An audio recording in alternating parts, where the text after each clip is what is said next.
Bonjour mes miches, j'espère que vous allez bien. On se retrouve aujourd'hui pour une nouvelle vidéo. Et comme vous pouvez le voir, je suis accompagnée d'un invité spécial aujourd'hui qui est Brady. Alors, je te laisse te présenter.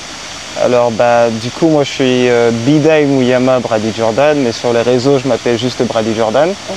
Je suis un Pounou de Ndende, un Adouma de l'Astourville. J'ai grandi à Port-Gentil où j'ai fait toutes mes études secondaires et où est née ma passion pour le tourisme et pour l'audiovisuel.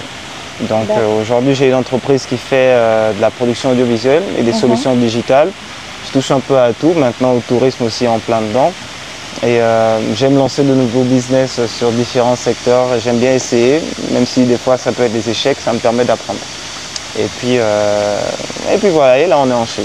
D'accord, tu t'es super bien présenté. Enfin, je pense que tu l'as déjà répondu. Que fais-tu dans la vie? C'était un peu dans ta présentation. Si tu veux, je peux rentrer un peu plus en détail. En fait, mon rôle dans mon agence de production audiovisuelle, c'est de réaliser du contenu pour des entreprises, pour des particuliers ou pour des projets, ou pour le gouvernement. Donc ça fait maintenant 8 ans je pense que je fais ça. Et donc j'ai travaillé avec pas mal d'entreprises, j'ai travaillé sur pas mal de projets, certains qui ont été un peu ridicules, d'autres qui ont été un peu exceptionnels. Je prends souvent ces deux exemples comme baromètre. C'est-à-dire un jour on m'a contacté pour faire des photos d'un chien. D'accord. Et un autre jour aussi on m'a contacté pour être le pilote de Jeff Bezos, l'homme le plus riche du monde. Donc j'ai jamais négligé les projets des gens, je le fais en fonction du temps que j'ai et en fonction du projet. Ce n'est pas souvent une question d'argent, comme j'aime le dire, mais si le projet est bon, il y a toujours moyen de s'arranger pour aider un peu tout le monde à se lancer ou à valoriser son business. Après, je fais d'autres business dans des applications, dans des solutions digitales, dans la communication, le marketing, un peu d'événements aussi, et maintenant en plein dans le tourisme. Et même là, au-delà d'organiser bientôt des excursions touristiques, je fais de la promotion touristique et j'ouvrirai une boutique qui vendra des accessoires pour le tourisme adaptés à notre terrain et qui pourrait notamment servir aussi à ceux qui travaillent dans la fonction publique, qui sont souvent envoyés à l'intérieur du pays et qui n'ont pas forcément des vêtements ou des équipements adaptés. Parce que je connais bien la forêt gabonaise et je sais que ça peut être compliqué de trouver pas mal de choses pour être bien dans sa peau à ce moment-là. D'accord.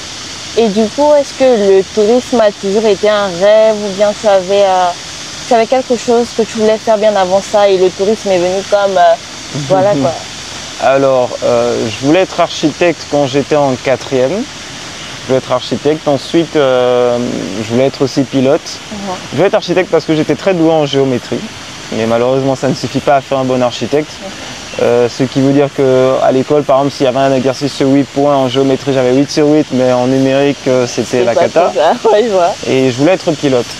Mais suite à des problèmes de famille, enfin je ne vais pas dire des problèmes de famille, pas une question vraiment de sous, mais mon grand frère, mon aîné, était parti faire des études dans 2 pays différents. Il y a eu 2 événements qui ont fait que mes parents ont investi 2 fois de l'argent de manière ratée. J'entends par là, un jour il s'est fait agresser au Sénégal. On agresse partout, c'est pas que ça arrive au Sénégal. Et ensuite ils l'ont fait partir du Sénégal pour aller en Côte d'Ivoire. Et il est rentré une semaine avant la guerre civile. Voilà. Et donc il a recommencé ici et je trouvais que ça faisait un peu trop pour mes parents en termes de budget sur une seule personne, pas qu'il manquait de moyens. Et puis moi je commençais à bricoler 2-3 business et donc je me suis dit alors pourquoi pas tenter de faire de la vidéo. Et j'ai beaucoup voyagé à travers Internet. J'ai toujours aimé voyager en virtuel avant de pouvoir investir de l'argent dans mes voyages. Parce qu'il faut dire que c'est comme ça que je dépense mon argent. Je dépense mon argent dans les voyages et dans l'équipement audiovisuel. Et c'est comme ça que le tourisme a un peu né. L'amour du pays, l'amour de se rendre compte du potentiel qu'on a. Il faut dire que j'ai eu un excellent prof d'histoire géo qui a su nous éveiller en termes de conscience. Et j'ai eu des personnes pendant que je grandissais qui m'ont fait comprendre à quel point le pays pouvait être beau et important et à quel point il fallait que tous les Gabonais mettent la main à la pâte pour pouvoir changer ça. Donc comme ça que je suis rentré dedans et puis au fur et à mesure des contrats avec d'autres entreprises, je suis allé à l'intérieur du pays, j'ai découvert de plus en plus, j'ai fait le tour du Gabon, je sais pas, peut-être 4 ou 5 fois, je suis allé dans des coins hyper perdus, j'ai nagé dans des rivières de fou, enfin j'ai jamais vu de panthère par contre, Je pense que je suis un peu poisseux sur ce terrain-là. Ok. Mais mon amour pour le tourisme est né comme ça, à force de voyager sur Internet et d'avoir l'amour pour le pays. Chose que je pense qu'il nous manque beaucoup Ouais, au Gabon. à tous les Gabonais. Ouais. Et quelle formation de base tu as eu pour commencer le tourisme? Alors, je suis titulaire d'un baccalauréat. Et tout ce qui vient avant, bien sûr, c'est BPC. Je n'ai pas fait d'études supérieures, donc je n'ai aucun diplôme. J'ai tout appris sur Internet et j'ai appris à parler anglais sur Internet, j'ai appris à faire de l'audiovisuel sur Internet, j'ai appris à faire de la communication, du marketing sur Internet. Et pas seulement sur Internet, mais aussi à force de le terrain. Voilà. Donc j'ai pas de diplôme, je suis un pur produit de ce qu'on peut dire un autodidacte. Bien qu'aujourd'hui j'estime suivre certaines formations en ligne et c'est des diplômes, mais il faut faire l'école, c'est pas forcément parce que je l'ai pas fait, mais il faut trouver son chemin. Moi j'avais trouvé mon chemin, j'avais dit à mes parents, c'est un peu drôle, hein, j'avais dit à mes parents, donnez-moi une année, je veux tester de faire ce que je faisais à l'école en tant que business, et si ça ne réussit pas, envoyez-moi où vous voulez. Et il y avait deux choix qui s'offraient à moi, c'était soit aller en France, soit venir en Chine. Parce que mon père a étudié en Chine pendant une dizaine d'années, il vit en Chine, il parle mandarin, il fait du business en Chine maintenant. Et il est même marié à une Chinoise et ils ont 2 enfants ensemble. Mais donc au final j'ai commencé la première année, ça s'est très bien passé, donc j'ai juste continué mes business. Mais je compte quand même faire ma licence de pilote quand j'aurai assez d'argent pour me payer moi, parce que c'est toujours une super fierté. Je compte pas piloter des Boeing, mais des petits avions, des Cessna, des trucs comme ça me plairait bien de rajouter ça. C'est vrai que tu fais du tourisme, mais pourquoi le Gabon en particulier? Pourquoi le Gabon? Premièrement parce que je suis gabonais, mais j'ai envie de dire que je me sens africain. Je me sens gabonais, je me sens africain. Ce qui veut dire que même quand je vois de l'injustice ailleurs dans notre pays d'Afrique, j'ai à cœur de travailler dessus. J'avais lancé un média qui s'appelait More, donc plus en anglais. Et ce média, en fait, il avait pour vocation de faire la promotion de tout ce qui est bon en Afrique. Un média axé seulement sur tout ce qui est positif. Ça veut dire que demain, s'il y a par exemple un attentat au Burkina Faso, le jour qui suit, je travaillerai sur une vidéo qui dirait 10 ou 20 bonnes raisons d'aller au Burkina Faso. Pour faire ce combat entre les médias internationaux et nous. Et donc j'ai toujours eu à cœur ça. Et puis bon, le Gabon parce que c'est le pays, parce que c'est là où j'ai grandi. Et surtout parce que j'aime bien les défis. Et je sais qu'on a beaucoup de potentiel dans tous les secteurs qui existent au Gabon. Et qu'on est sous-coté par l'extérieur et aussi par nous-mêmes.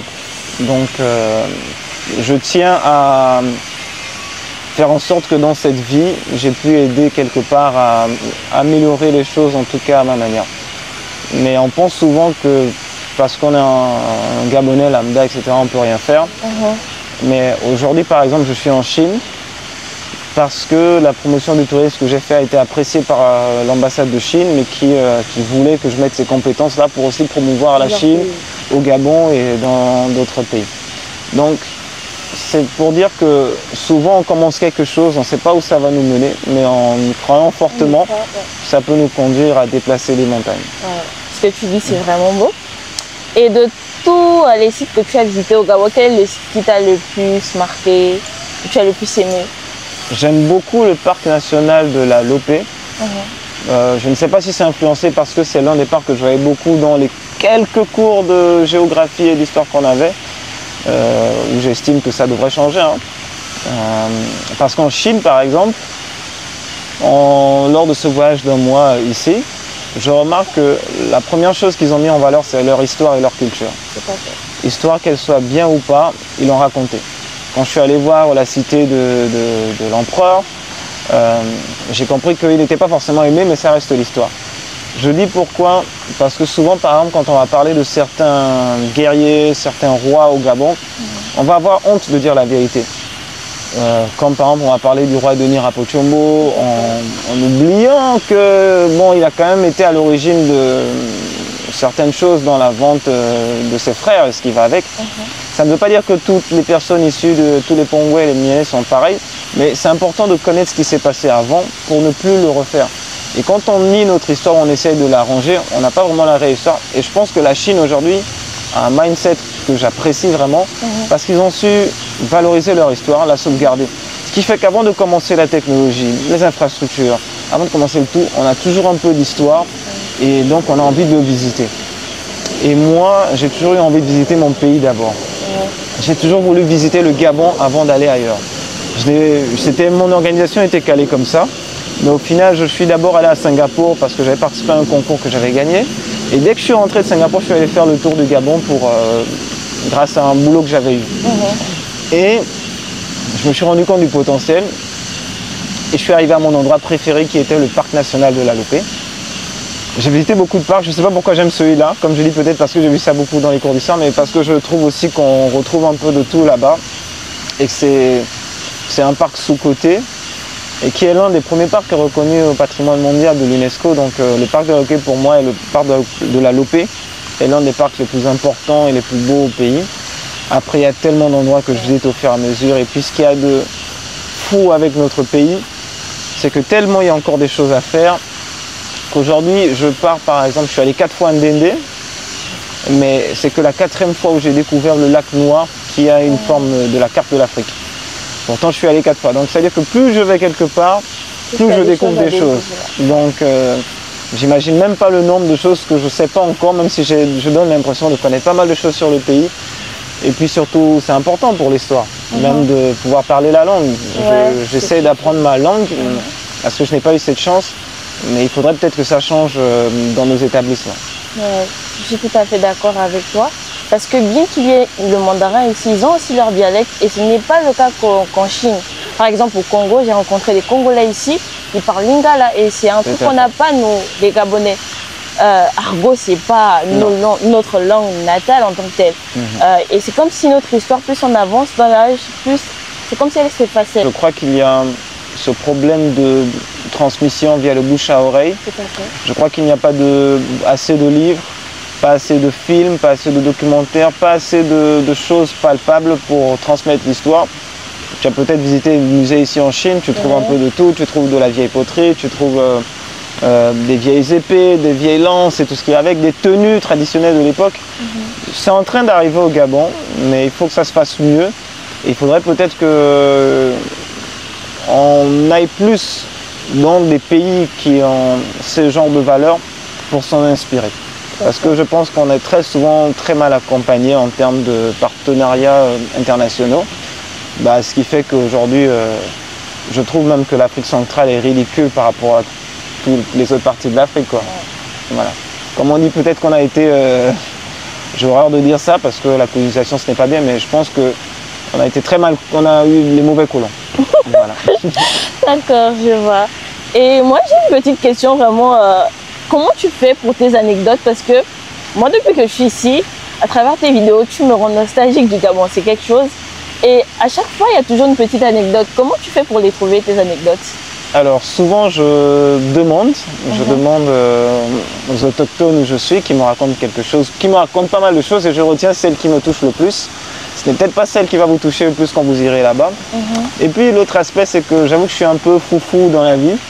J'aime un peu tout ce qui est adrénaline et je pense que ma mère, même déjà en n'étant plus un bébé, même si je reste son bébé à vie, elle me dit toujours « Qu'est-ce que tu vas faire aujourd'hui? Ne va pas là-bas, ne fais pas ci, ne fais pas ça. » Disons que je fais monter sa tension et que même souvent je ne lui dis pas où je vais. Par exemple, il y a un opérateur avec qui je travaille qui est Gabon Adventure.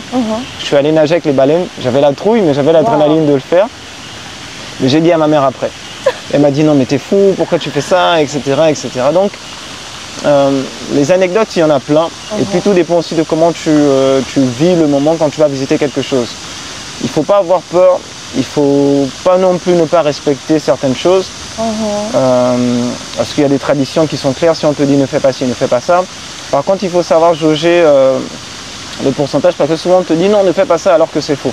C'est beaucoup de préjugés, on va te dire par exemple que non, mais tu ne peux pas sauter du pont de la Léconie dans l'eau claire parce que tu n'es pas du village. Je suis du village qui est le continent africain.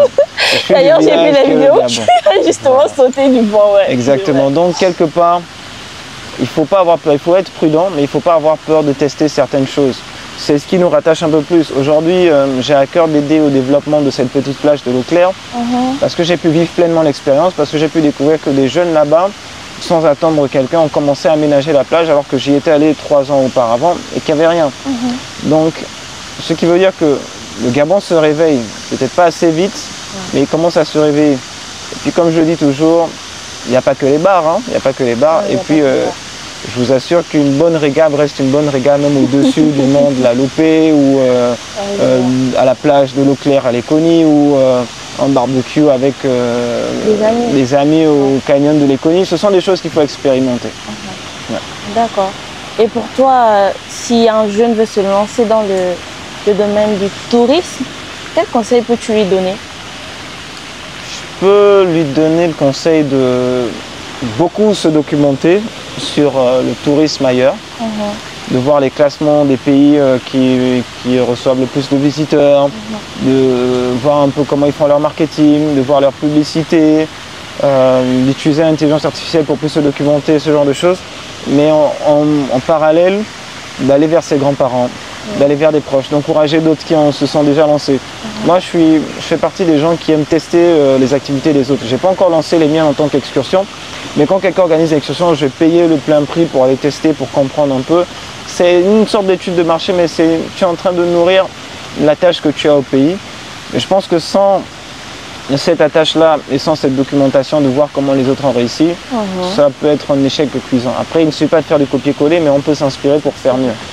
Exactement. Est-ce que tu as quelque chose, un mot de la fin, quelque chose à dire? Écoute, je dirais aux Gabonais qu'il y a beaucoup de choses qu'on doit apprendre de notre histoire, qu'on doit se battre pour certaines valeurs parce que, par exemple, j'ai visité un temple Shaolin et une école où ils apprennent du Kung Fu. Je me suis rendu compte que les valeurs qu'on apprend dans ces écoles-là ne serviront peut-être pas à faire de ces jeunes des grands maîtres Kung Fu, mais il y a une discipline et une valeur qui est inculquée qui leur permet de respecter leur pays, d'aimer leur pays et de toujours penser au pays avant autre chose et donc de ne pas céder facilement à ce qui est corruption, à ce qui est tentation, vol et tout ce qui va avec. Donc il faut se réapproprier notre histoire, il faut se battre pour ça. Il faut surtout penser, ou même quand vous allez voter, à vous entourer des personnes qui ont ce mindset-là. Je dis souvent qu'au pays, malheureusement, nos hommes politiques apparaissent souvent 3 mois avant les élections. Mais les mandats chez nous, à un moment, on fait 7 ans. Qu'est-ce qu'ils faisaient pendant 7 ans? Donc il faut apprendre à regarder ce genre de détails avant de savoir de qui on veut être entouré. Et puis il faut avoir beaucoup de valeurs. Il faut rentrer chez soi en étant fier et pas en rentrant et en pensant « Ah, mais mon père est un rigolo, ma mère est une rigolote, corruption et tout ce qu'il y a avec. » Il n'y a pas de quoi être fier. Donc il faut revoir tout ça. Et puis ça, je pense que pour ceux qui veulent aussi conseiller, il ne s'agit pas d'insulter. Très souvent on va insulter facilement pour donner des conseils, mais c'est le mauvais chemin. Il faut comprendre pourquoi l'autre il pense comme ça. Il faut comprendre ce qui l'a amené à penser comme ça, même si ce n'est pas la bonne façon de penser. Mais il ne faut pas se braquer directement en disant « Ouais, mais toi t'es bête de penser comme ça ». Non. Il faut comprendre et il faut essayer de changer ça comme une partie d'échec. Donc si vous avez des projets en cours sur le pays, allez dans les villages, transmettez au plus grand nombre de personnes cette mentalité pour que demain quand vous allez dire A ou B, ou vous allez dire que non, ça on n'est pas d'accord pour notre pays, vous allez voir un nombre incalculable de personnes qui auront le même mindset et on pourra changer les choses. Voilà. En tout cas, je suis très contente de t'avoir reçu sur ma chaîne. Je mettrai toutes les informations en barre de description. Merci pour le temps accordé. Je sais que tu es un peu fatigué. Non, j'étais impatient, surtout que le fait de voir d'autres Gabonais et Gabonaises qui font du contenu comme ça, j'apprécie beaucoup.